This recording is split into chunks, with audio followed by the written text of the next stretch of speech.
नमस्कार। हम सब एक ऐसी घटना के मुहाने पर खड़े हैं जो शायद हमारे इतिहास को बदल सकती है।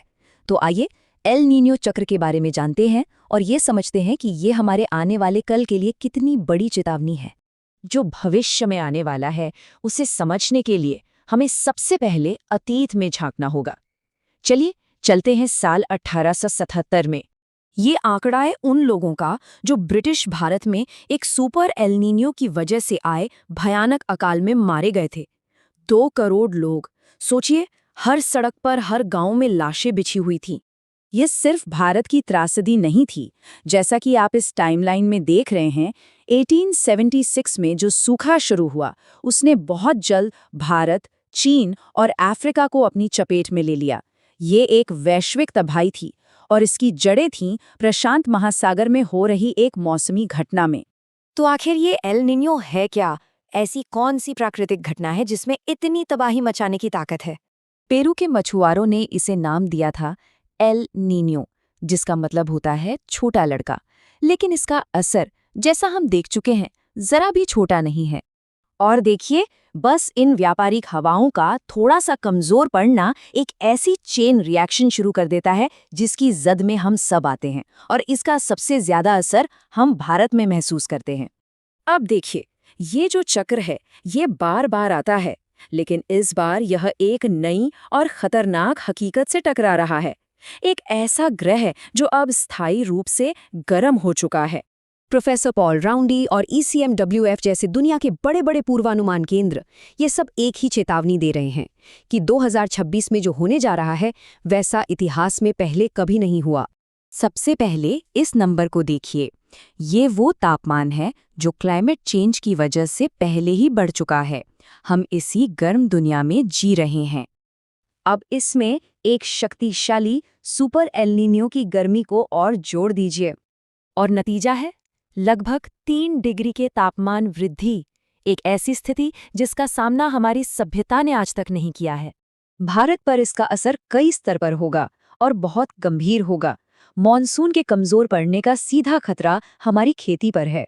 सोचिए, भारत की 51% खेती आज भी बारिश पर निर्भर है। इसका मतलब ये हुआ कि हमारे पानी से लेकर हमारी थाली के खाने तक सब कुछ दांव पर होगा। ये गर्मी हर किसी को एक जैसा महसूस नहीं होती। हमारे शहरों में तो ये और भी जानलेवा हो जाती है, और इसके जो शिकार हैं वो अक्सर हमें दिखाई भी नहीं देते।